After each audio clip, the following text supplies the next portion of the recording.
Assalamualaikum warahmatullahi wabarakatuh. Perkenalkan, nama saya Nurjana.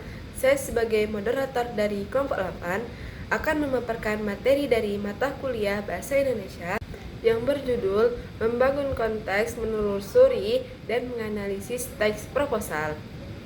Dan dosen pengampu Profesor Dr. Haji Hasna Faiza ARMH. Dan sebelumnya, izinkan saya untuk memperkenalkan anggota dari kelompok 8.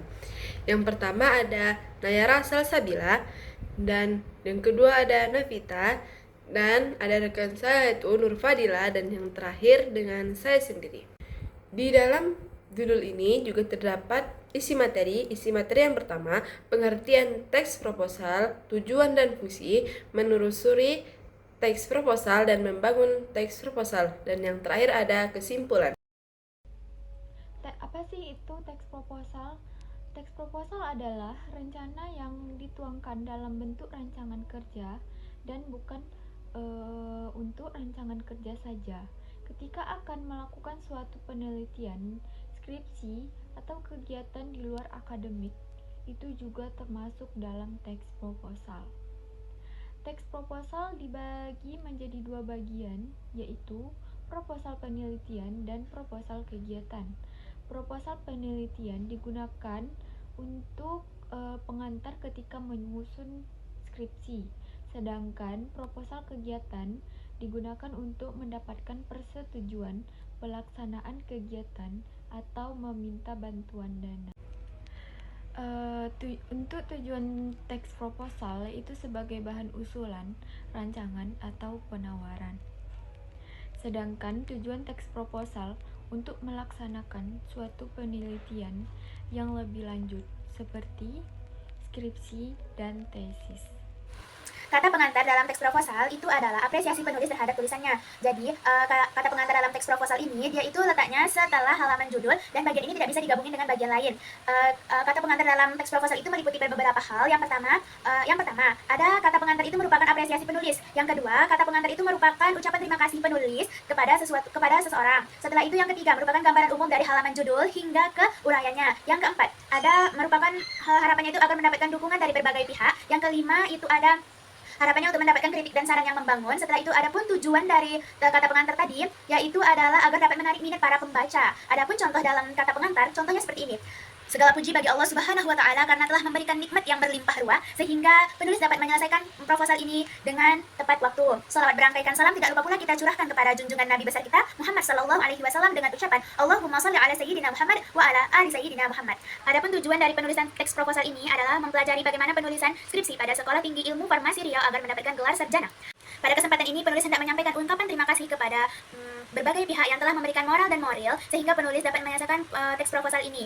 Ungkapan terima kasih ini saya ungkapkan kepada Profesor Dr. Insinyur Tamrin MSc MH selaku Wakil 1 Stiva Riau. Yang kedua, kepada para staf yang ada di Stiva Riau. Yang ketiga, kepada ayah dan ibu yang telah memberikan semangat kepada para penulis. Yang keempat, ungkapan terima kasih kepada para teman-teman yang telah memberikan semangat sehingga penulis dapat menyelesaikan karya tulis ini. Setelah itu, kita tambahkan tanda tangan kita di bagian akhir penulisan kata pengantar.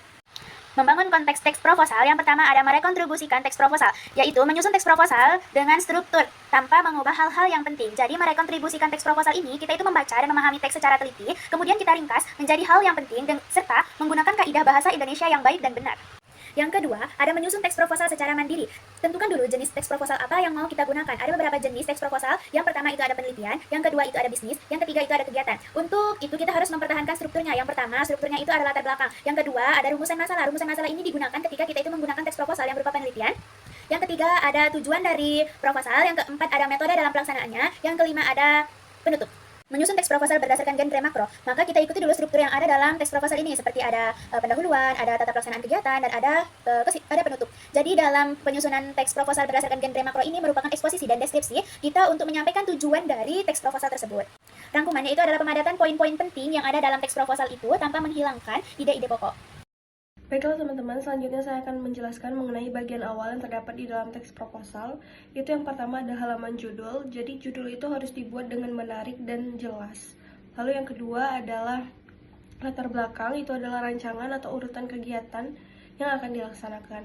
Lalu ada pendahuluan yang berisi latar belakang, itu adalah penjelasan mengapa kegiatan itu perlu dilakukan. lalu ada masalah yang akan diselesaikan dan apa yang ingin diraih. Lalu yang kedua adalah rumusan masalah, itu adalah pernyataan-pernyataan yang akan dibahas di dalam teks tersebut. Lalu yang ketiga ada tujuan kegiatan, itu adalah hal-hal yang ingin diraih di dalam kegiatan tersebut. Lalu ada manfaat penelitian ataupun kegiatan, itu adalah kontribusi dan nilai tambah dari penelitian atau kegiatan tersebut. Di dalam isi proposal ada landasan teori, ada teori-teori kajian pendahulu, ada penjelasan tentang pendekatan, metode, dan teknik yang akan digunakan dalam penelitian, detail kegiatan rincian proyek, ada isinya itu ada tema, ada peserta atau sasaran, waktu dan tempat, susunan acara, seperti urutan yang akan berlangsung. Ada susunan kepanitiaan, ada rencana anggaran rincian yang akan dibutuhkan untuk melaksanakan kegiatan. Ada struktur organisasi, gambaran struktur dan fungsi organisasi. Ada profil usaha dan penjelasan tentang perusahaan, jenis usaha dan produksi yang ditawarkan. Target pasar dan strategi bisnis. Dan rencana pemasaran dan strategi untuk mencapai target pasar. Dan ada penutup. Penutup itu isinya adalah kesimpulan ringkas singkat dan dari seluruh proposal, saran, rekomendasi atau harapan agar proposal dapat diterima. Lampiran ada isinya dokumen-dokumen pendukung yang relevan seperti data pendukung, surat pernyataan atau laporan keuangan.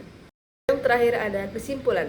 Proposal adalah rencana kegiatan yang dituliskan dalam bentuk rancangan kerja yang akan dilaksanakan dan bersifat hanya sebagai usulan tertulis yang ditunjukkan kepada pihak-pihak yang berhubungan dalam suatu kegiatan, dan proposal yang baik ditulis dengan mengikuti aturan penulisan yang benar, yaitu mengikuti sistematika penulisan proposal dan mengantar teks proposal.